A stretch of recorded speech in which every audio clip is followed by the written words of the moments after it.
Hi everyone, my name's Chris Pilling, and as Daniela mentioned, Fujitsu is proud to be a founding member of the Hyperledger project, and for the last 5 years I've been part of the business unit and the team within Fujitsu, along with colleagues like Shingo from Japan, who's here with me today, to really build a business that is allowing customers to talk to us and very quickly identify, have I got a use case for blockchain? And if it has, how quickly can we take it from thinking about business requirements to actually delivering something that we can deploy that brings a business process to life?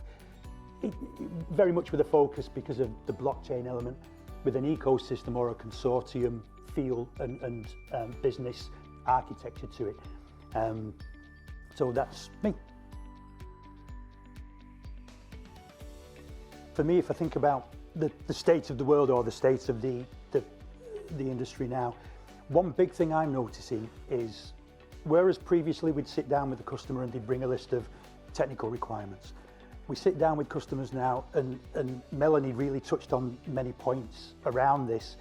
We're at this pivotal stage now where customers sit down with us and bring a list of business requirements, and technology is almost, pushed to a secondary discussion. So specifically around Hyperledger Fabric, the maturity of the product, the strength of the product, and the use cases that we can now show to a customer give us that entry point into talking to business stakeholders, maybe even the board level members of a customer, because they just know that we've got a tool set with Hyperledger Fabric, and Shingo, my colleague, is working heavily on Cactus.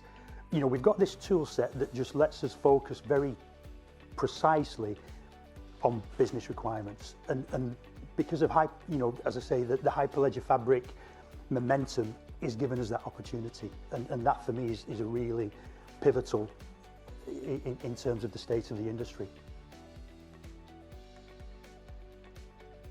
For us at Fujitsu, we've grown our business out of Hyperledger Fabric. We've got a use case that uses Besu, very successful use case, and that's got the potential to grow very big in the near future.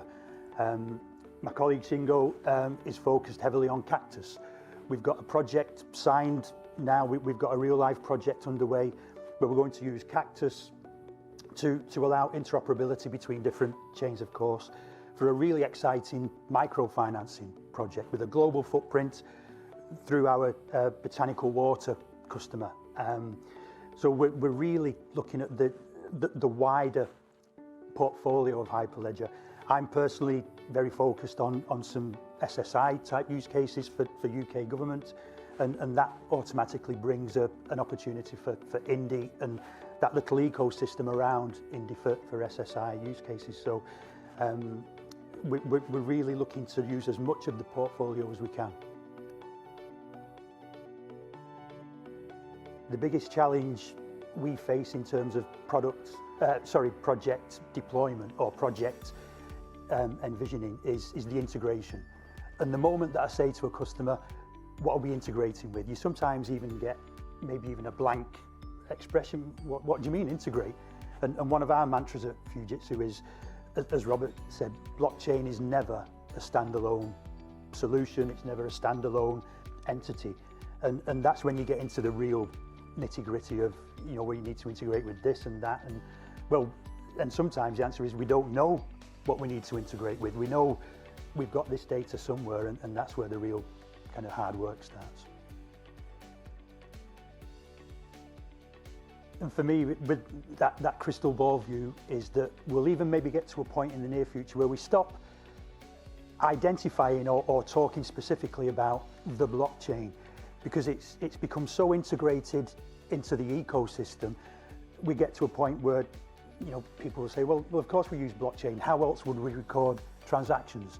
Of course we've got blockchain. How else would I pay for the policy from Allianz with my favorite token without blockchain? Of course it's there.